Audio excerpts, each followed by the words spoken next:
প্রতিনিয়ত গ্রাম পঞ্চায়েতের হাতে ধরে এই সমস্যা হচ্ছে। আমরা সব সমস্যার যে সমাধান করে দিতে পারবো এই গ্যারান্টি আমরা দিচ্ছি না, কিন্তু এটুকু বলছি আমরা যদি সমাধান নাও করতে পারি ডিস্ট্রিক্টে যারা রয়েছে তাদেরকে বলে সমাধান করতে পারি।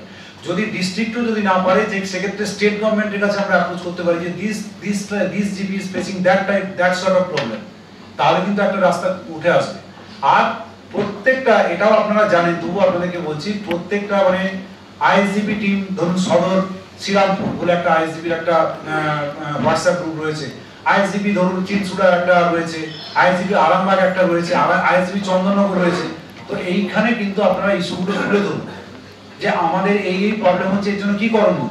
সেখানে আমাদের স্বয়ং ডিপিআরডিও স্যারও রয়েছেন, সেখানে আমাদের স্টার পার্টের এই দাদারাও রয়েছেন, বিশ্বজিৎবাবু রয়েছেন, প্রশান্তবাবু রয়েছেন।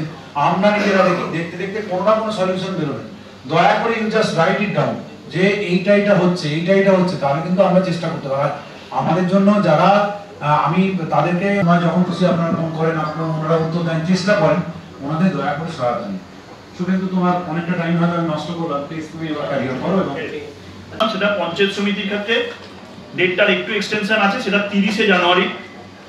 যেহেতু গ্রাম পঞ্চায়েতের ক্ষেত্রে প্ল্যানটাকে আপলোড করার জন্য ডেটটা হচ্ছে 15ই জানুয়ারি, পঞ্চায়েত সমিতির ক্ষেত্রে ডেটটার লাস্ট ডেট হচ্ছে 30শে জানুয়ারি।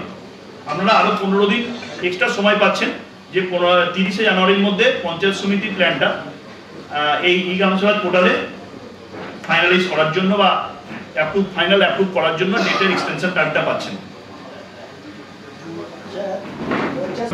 আমি আপনাদেরকে বললাম যে ইন্টারফেসটা এবছর একই, মানে আগে যখন ইন্টারফেসটা ঠিক রাখতে হবে। আর একটা ভাইটাল পয়েন্ট হচ্ছে এবছরের জন্য এস্টিমেটেড কস্ট। আপনারা যে প্ল্যানগুলো ধরছেন তার একটা এস্টিমেটেড কস্ট আছে, এই এস্টিমেটেড কস্টটা আপনাদের জন্য খুব বেশি পার্সেন্টেজ বেশি না হয়, অন্তত 20% 30% বেশি হোক।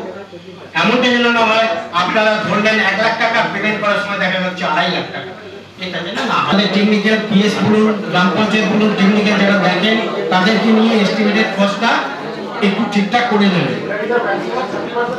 ম্যাক্সিমাম না, দেখুন আপনি 20 মানে 100 টাকা ধরেছেন, ট্যাক্সি আসবে না। আমি দেখিয়ে দিচ্ছি যে আমি তো কি উত্তর দেবো জানি ছিল না, আপনি তো একটা ব্যাপার আছে আমার ইন অ্যাবসেন্স অফ মাইসেলফ তো সার্টিফিকেট বেরাবেই না। হ্যাঁ এইটাই জানতে চাই। আপনি যদি অ্যাপ্রুভাল না করে দেন, লগইন করে যদি আপনি অ্যাপ্রুভাল না করেন, সার্টিফিকেটই তো বেরাবে না। গিয়ে আপনি বাংলার পঞ্চায়েত অ্যাপসটা ডাউনলোড করবেন। আপনার গ্রাম পঞ্চায়েতের প্রধান থেকে শুরু করে উপপ্রধান এবং সমস্ত মেম্বার ডিটেইলস, কোন লোকেশনে আছে পঞ্চায়েতটি, কোন লোক যদি মনে করে ওই লোকেশন ধরে চলে যাবে আপনার পঞ্চায়েতে, চলে যেতে পারবে। কোন মেম্বারকে ফোন করতে হলে ওই অ্যাপস দিয়ে আপনাকে ফোন করতে পারবে, কোন মেম্বারের সঙ্গে দরকার হলে। বা আপনার পঞ্চায়েতের পুলিশ স্টেশনের নাম্বার কি, ফায়ার ব্রিগেড, এই মুহূর্তে এডিট করার প্রভিশন আছে। পরবর্তীকালে থাকবে কি থাকবে না আমি বলতে পারবো না। বলুন আপনারা কি বুঝতে পারবেন? অসুবিধা একটু আসতে সেটা রিপোর্ট পাবেন। আচ্ছা, আরেকটা স্যার কোশ্চেন, ধরুন আমি একটা সংসদের ফর্মটাকে ভেরিফাই করেছি, সেখানে কিছু চেঞ্জ করতে হবে, পারবেন, চেঞ্জ করতে পারবেন।